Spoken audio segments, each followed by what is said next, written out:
কবুল আজকে আমি ক্ষমা চাই। যখন মুসা আলাইহিস সালাম উম্মতের হয়ে তুর পাহাড়ে ক্ষমা চাইছে, এমন সময় আল্লাহ বলছেন, ও কালিমুল যার কাছে ভুল উম্মত তোমার করেছে, ও কালিমুল যার কাছে ভুল উম্মত তোমার করেছে, তার কাছে না চাইলে ক্ষমা ক্ষমা দেব না তাকে, তার কাছে না চাইলে ক্ষমা ক্ষমা দেব না তাকে। মা আমিনার খেজুর পাতার ঘেরা মাটির মেঝেতে আলী আবু বকর উসমান উমর ইমাম তোদের এসেছে। শেষ ছন্দ শুনবে দুনিয়াদারি উপলক্ষে কবি বলছেন, দেখবেন আজ আমাদের এই এলাকায় সমস্ত এলাকাতেই আল্লাহ পাক অশেষ দয়ায় কারেন্টের ব্যবস্থা করে দিয়েছেন, ইলেকট্রিকের ব্যবস্থা করে দিয়েছেন।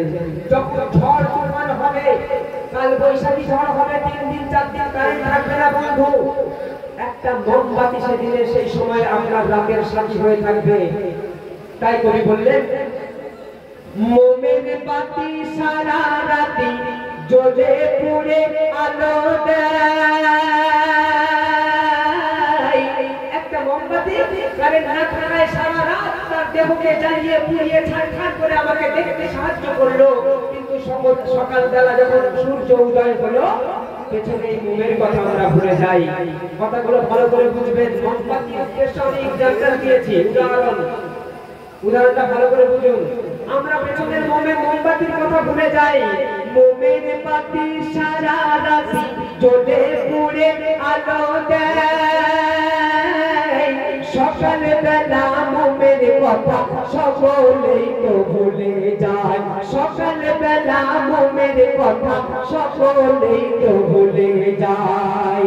তাই বলছি কি, ওরে নবাব তোমার জবাব তোমার কথাতেই পাওয়া যায়, ওরে নবাব তোমার জবাব তোমার কথাতেই পাওয়া যায়।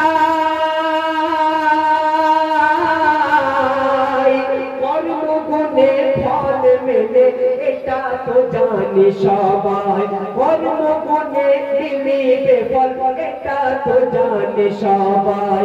মরণ কালে হাসবো আমি, কাঁদবে যেন জমানা। আমি যদি ভালো কাজ করে যেতে পারি, আমি মরণের সময় খাটিয়াতে হাসতে হাসতে কবরবাসী হওয়ার জন্য যাব। আর যদি ভুল করে থাকি, যদি পাপ করে থাকি, যদি অন্যের ক্ষতি করে থাকি, আমি ওই খাটিয়ায় শুয়ে শুয়ে কাঁদতে থাকবো, কিন্তু কেউ আমার কান্নার আওয়াজ শুনতে পাবে না। আর দেখবেন সমস্ত লোকেরা আগে পিছু হয়ে হাসতে হাসতে যাচ্ছে আপনাকে কবরে দিতে। মরণ কালে হাসবো আমি, কাঁদবে যেন জমানা। কখন? কলমা খানি মুখে যদি থাকে মরণ কালেতে, কলমা খানি মুখে যদি থাকে মরণ কালেতে, মা আমিনার খেজুর পাতার ঘেরা মাটির মেঝেতে আলী আবু বকর উসমান উমর ইমাম তোদের এসেছে। যাহার কদম হলো প্রীতম আম্বিয়াদের দেশেতে, ওরে যাহার কদম হলো প্রীতম আম্বিয়াদের দেশেতে। আলিফ জোড়া দেখ না তোরা এলো মিমের সুরাতে। বন্ধুরা আমার শুনলেন দুটি কালাম, একটি ঈদ উপলক্ষে এবং একটি নাতে মুস্তাফা সাল্লাল্লাহু আলাইহি ওয়াসাল্লাম।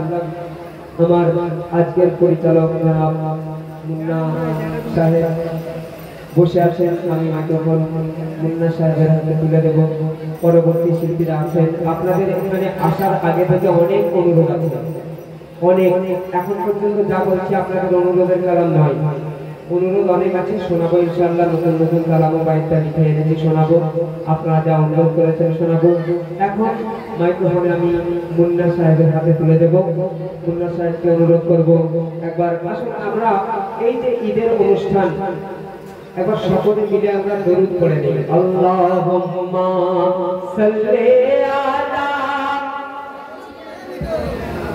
মাওলানা মুহাম্মদ ওয়া আলা আলি সাইয়্যিদিনা মাওলানা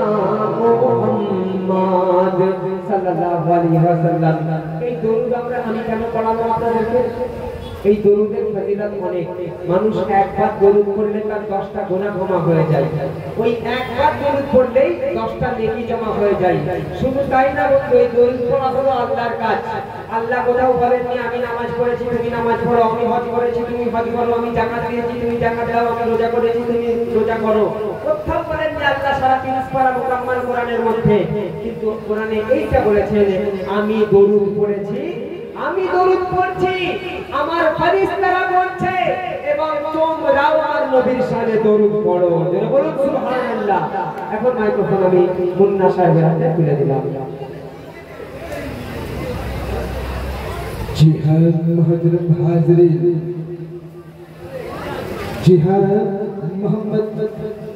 हाँ मुहतरम हाज़रीन, पियो पिलाओ छलकता हुआ ये बंदगी का जाम, पियो पिलाओ छलकता हुआ ये बंदगी का जाम, हबीबी अदाकारी में इलियास भाई का ना दिया कलाम।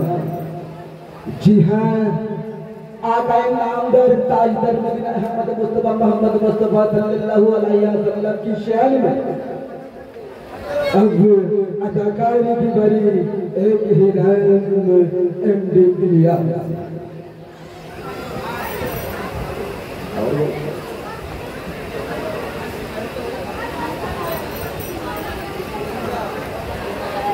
जो इंसानों के काम आए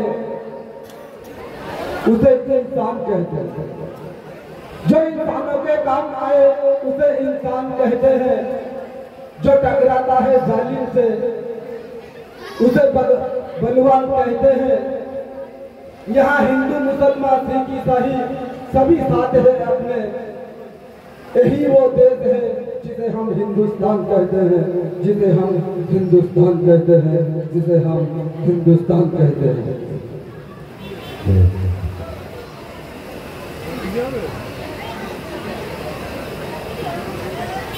अल्लाह अल्लाह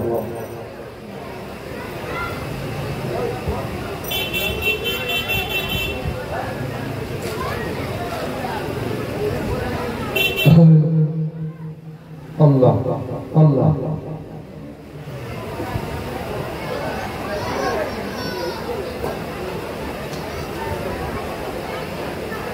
अस्सलामु अलैकुम व रहमतुल्लाहि व बरकातुहू। খুব ভালো লাগছে আজকের এই নহলা প্রাইমারি স্কুলের সামনে ঈদ কমিটির পরিচালনায় আজকের যে এই সুন্দর পবিত্রতম একটা মেহফিল, যে মেহফিলে অসংখ্য গুণী মানুষের আগমন রয়েছে। আমরা নাদান আপনাদের সামনে কথা বলে নিজেদের জীবনের ভুল ত্রুটিগুলোকে শুধরে নেওয়ার যে সুযোগ পেয়েছি